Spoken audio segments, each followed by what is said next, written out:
안녕하십니까. 여주신문 이장호입니다. 오늘은 정의당 여주시 양평군 지역위원장인 유상진 위원장님을 모시고 이야기를 나눠보도록 하겠습니다. 위원장님 안녕하세요. 네, 반갑습니다. 네. 안녕하세요.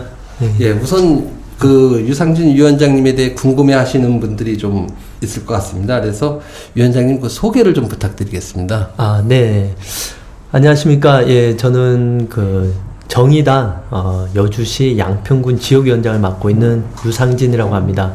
오늘 이렇게 또 여주신문사에서 저를 불러주셔서 이렇게 인터뷰를 하게 해주셔서 너무 대단히 영광스럽게 생각하고 감사드립니다.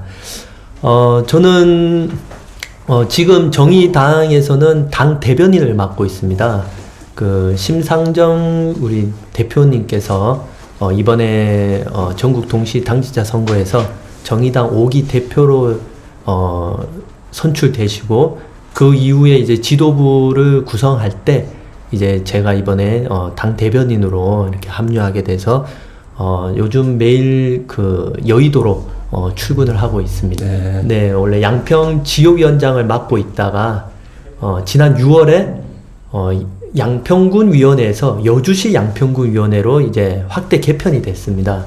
그러면서 이제 제가 여주시까지 이제 더 많이 생각하고 고민하고 또 지역민들하고 함께 지금 이렇게 지내고 있습니다. 네. 네. 그 경력을 보니까 이제 녹색운동에서 활동가로 네. 활동을 하셨고 또 서울 YMCA에서 환경과 통일 관련 분야 그 활동을 하셨어요. 네네. 그럼 지금 그 여주시 양평군에서 지역에서는 어떤 활동을 하셨는지 좀 네. 알고 싶습니다. 예. 저는 대학 졸업하면서 첫 사회생활을 녹색여람이라는 시민단체에서부터 시작을 했고요. 그 이후로 계속 그 NGO 활동을 해오다가 이후에 제가 이제 결혼하고 아이도 낳고 하면서 좀 그 시골에서 좀 생활하고 싶고 해서 이제 기촌을 해야겠다는 마음으로 이제 양평에 내려왔고요.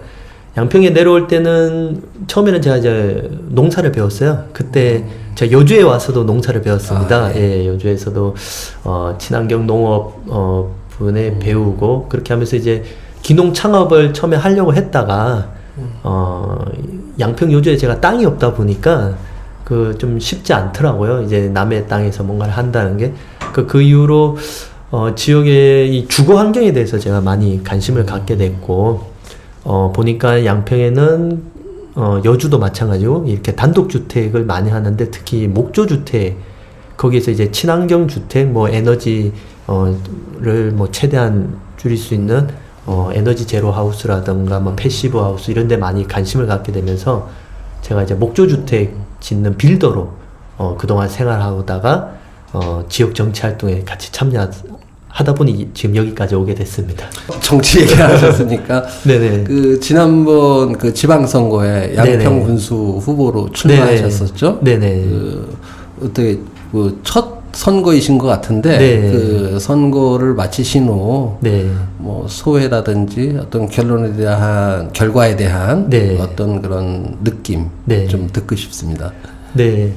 원래 제가 정치에 대한 그런 뭐 꿈과 야망이 있었던 사람은 아니었는데요. 정당을 만들어 놓고 후보를 내지 못하는 정당. 그게 과연 정당인가. 그래서 우리가 그 정의당을 양평에 이제 처음 만들어 놓고 첫 치른 선거인데요. 그 당시에 이제 처음에 이제 제가 지역위원장은 아니었어요. 우리 그 김정아 지역위원장이라고 초대 위원장님을 우리가 원내 진입을 시키기 위해서 혼신의 노력을 다해야겠다는 생각에 우리 당을 알릴 수 있는 가장 큰 방안이 바로 이제 군수 후보를 내는 거다라고 해서 그때 이제 제가 총대를 메고 나오게 됐는데요. 당시에는 이제 첫 선거고 해서 우리 당원들끼리 되게 재밌게 선거를 치렀습니다. 그리고 생각보다 지역에서 홍도도 굉장히 좋았고요. 사람들이 즐겁게 맞아줬고 그리고 우리 정의당에서 내놓았던 공약들이 공감대를 많이 이뤘습니다. 그래서 지금 정동균 군수님의 그런 정책 가운데서도 보면 제가 냈었던 그 공약들이 많이 지금 되고 있거든요.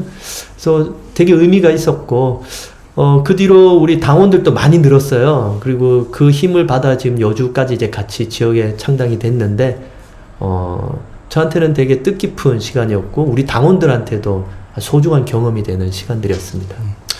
저희가 보통 생각할 때 이제 정의당 그러면은 왠지 그 당원들이 좀 젊은 사람들만 있을 것 같다는 생각을 하시는 분들도 있을 것 같습니다. 네. 그 당원들의 어떤 연령대는 어떻게 되는지 궁금하네요. 그러니까 정의당 전체 전국적으로도 봐도 정의당의 주축을 이루는 세대는 40대, 50대예요. 일명 이제 386 세대라 부르는 개혁에 예, 다들 경험이 있는. 그런데 여주 양평에서는 이 40, 50대가 젊은 축에 들어가잖아요. 그래서 아주 젊은 정당에 들어가는 셈이죠. 네. 그리고 지금 보니까 젊은 20대 층에서도 제법 호응이 있고요. 최근 여론에서는 좀 저희가 좀 어려움을 겪고는 있는데 어쨌든 저희가 지역에서는 좀 40, 50대가 주로 주축을 이루고 있습니다. 그 중앙당에서는 이제 또 대변인 활동하시고 네. 또 지역에서는 농사의 경험도 있으시고 네. 실제로 지금 농촌에 거주하시면서 네. 느끼는 게 좀 남다를 것 같아요. 네. 양쪽을 다 보셨으니까 어느 네. 정도는 좀 지금도 계속 보고 계시는 과정인데 네. 그렇다면 이제 여주시나 양평군이나 이제 공통되게 이제 농업 지역이 있잖아요. 네, 네, 그래서 맞습니다. 결국은 이제 농촌, 농업인 네. 이런 부분에 대한 네. 좀 그 어떤 고민도 좀 네. 하셨을 것 같은데 네, 네, 맞습니다. 그러한 농촌과 농업인 문제 해결을 네. 위해서 어떤 정책이나 제도적 어떤 그런 네. 받침이 있어야 되겠다. 어떤 생각을 갖고 계시는지 궁금하네요. 아, 네네. 지금 뭐 민주당 정부한테서 그 농업 정책이 좀 획기적이지 않아서 저희도 좀 많이 아쉬움이 있는데 저희 정의당 같은 경우에는 뭐 농민 기본 수당이라든가 이런 법안들을 이미 지금 내놓고 있고 쌀값 안정이라든가 이런 것들 몇 가지 많이 지금 적극적으로 내놓고 있는데요. 특별히 이 농촌 지역이 소득이 도시 근로자에 비해서 확실히 낮습니다. 도시 근로자의 평균 소득이 한 60%밖에 안 되거든요. 농어촌 소득이 4천만 원대밖에 안 돼요. 그런데 농업을 통한 순소득은 1,000만 원에서 2천만 원 사이입니다. 그래서 지금 농업을 통해 소득을 가진다, 아니면 그 어떤 독립적인 가정 생활을 한다, 아니면 젊은 층이 들어와서 뭔가 창업을 할 수 있다라는 것 자체가 아주 어려운 상황입니다. 그래서 그렇기 때문에 그렇지만 포기할 수 없는 것은 농업이 가진 공익적 가치라는 것이 있거든요. 그래서 헌법에서도 그것을 보장하고 있고 우리 법률에서도 공익적 가치를 보존하기 위해 중앙정부나 지방정부가 여기에 적극적으로 지원을 해야 된다고 돼 있고, 그런 부분에 있어서 농민 기본 수당이라는 것은 충분한 명분이 있고, 그리고 직불제 같은 경우도 공익적 직불제로 뭐 이렇게 확대 개편할 필요가 있다라는 게 저희 뭐 당론이고 추진 중에 있습니다. 총선 얘기를 안 할 수가 없는데요. 네네네. 날씨는 좀 요즘 들어서 뭐 계속 쌀쌀해지고 있는데 네. 내년 총선을 앞두고 정치계는 더 뜨거운 것 같습니다. 아, 예. 어떻게 그 정의당 그 여주시 양평군 지역위원회에서는 네. 내년 총선에 대한 어떤 계획이 있으신지요? 네네. 저희도 내년 선거에 출마합니다. 일단은, 저도 지금 출마를 생각하고 있고, 준비하고 있는데요. 일단은 총선에서 후보를 내야 되는 게, 공당으로서의 역할이라고 보고요. 무엇보다도 정의당은 이번에, 진보 정당으로서 최초로, 단독 원내 교섭 단체를 구성하겠다는 게 목표고, 이를 위해서 가급적 전 지역구에 후보를 내는 거를 목표로 하고 있어요.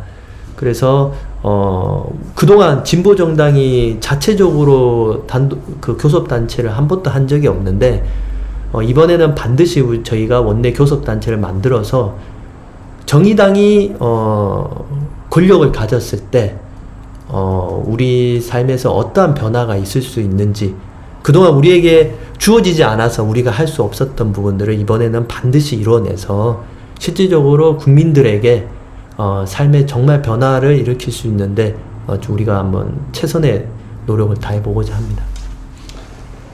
최근 여론조사를 보면은 이제 저 정당 지지율에서 어쨌든 정의당이 이제 순서상으로는 네. 좀 위에 올라가 있는데 그건 이제 전국적인 거고 네네. 그 자체적으로 평가하실 때 여주시와 양평군에서 정의당 지지율 네. 뭐 굳이 대략 어느 정도 된다라고 네. 그 추정하시는지요? 지난 제 선거 결과를 보면 네. 5.6% 정도 나왔는데 예, 예. 그 이제 평균하고 비슷한 것 같아요. 이제 그 선거를 보면은 그동안 그 정당 지지율이 한 6%, 뭐 7% 이렇게 왔다 갔다 하는데 지금 여주 양평도 비슷한 추세라고 봐요. 그렇지만 우리 지난 지방선거에서 저희 비례 후보가 14.6%를 받았거든요. 그래서 거의 15% 가까이 나왔기 때문에 저희가 우리 여주 시민과 양평 국민들한테 저희의 목소리를 제대로 내고 뭔가 이 대안적인 모습들을 보여준다면 저희는 뭐 충분히 두 자릿수의 지지율대에 올라설 수 있지 않을까 지금 예상하고 있습니다. 그 제가 조금 기억이 나는 건 그 다른 정당과 달리 여주시 양평군 지역에서 정의당 같은 경우는 뭐 당원 모집 공고도 여러 차례 내셨던 것 같아요. 네, 맞습니다. 네. 홍보 활동을 좀 네. 많이 하시는 것 같은데, 네. 그 실질적으로 지금 그렇다라면 이제 지금 정의당의 그 전과 지난 그 지방선거 이전과 네. 이후 어떤 당원들의 어떤 그 증가 추세는 어떻습니까? 당원은 거의 배가 증가했죠. 우리가 지방선거 전에는 한 100명 정도였는데, 선거 치르고 난 뒤에 지금 200명이 넘었거든요. 근데 이제 정의당 당원은 다른 당하고 달라요. 민주당이나 자유한국당은 당비를 1,000원인가 2,000원 이렇게 내는데, 정의당은 당비가 10,000원입니다. 그러니까 정의당의 200명은 민주당으로 치면은 2,000명의 당원이라고 보시면 돼요. 그리고 정의당은 진성당원이라는 그런 전통이 있어요. 당원들이 당비 10,000원뿐만 아니라 20,000원, 30,000원도 내고 50,000원 내시는 분도 있는데 적극적이세요. 그냥 뭐 들러리 당원들이 아니라 의견 제시도 아주 강하게 하고 권리당원으로서의 자부심도 있고, 예, 그리고 지역에서 당원 행사할 때 적극적으로 참여하시는 활동당원도 많으시고요. 그래서 앞으로 뭐 우리 200명의 당원이지만 또 총선 치르고 나면은 또 한 번의 배가 운동이 일어나지 않을까 저희는 뭐 충분히 기대하고 있습니다. 네, 오늘 이렇게 여주신문사를 통해서 여주 시민 여러분 이렇게 만나 뵙게 돼서 너무 반갑고 또 이렇게 불러주셔서 고맙습니다. 그동안 우리가 이제 창당한 지 얼마 안 돼서 여주 시민들은 온갖 행사 이런 거에 이렇게 긴밀하게 참여하지 못한 점에 대해서는 송구스럽게 생각하고요. 특별히 요즘 최근 들어 여러 국면에 정치권이 국민들의 속을 시원하게 해드리지 못하고 약간 정치 혐오성적인 모습들을 보인 점에 대해서는 정말 송구스럽게 생각합니다. 하지만 또 중앙 정치하고 달리 지역은 또 지역대로의 정치의 역할이 있다고 저희는 생각을 하고요. 우리가 그동안 거대 양당이 지배해왔던 이 지역에, 특히 보수가 20년간 지배해왔던 이 지역에 이제는 좀 변화의 바람이 불어야 되지 않겠냐. 진보가 얼마나 따뜻하게 시민들에게 다가올 수 있는지 저희 여주 우리 정의당이 한번 그 부분에 있어서 제대로 한번 대안적인 정당임을 이번에 좀 열심히 해서 보여드리도록 하겠습니다.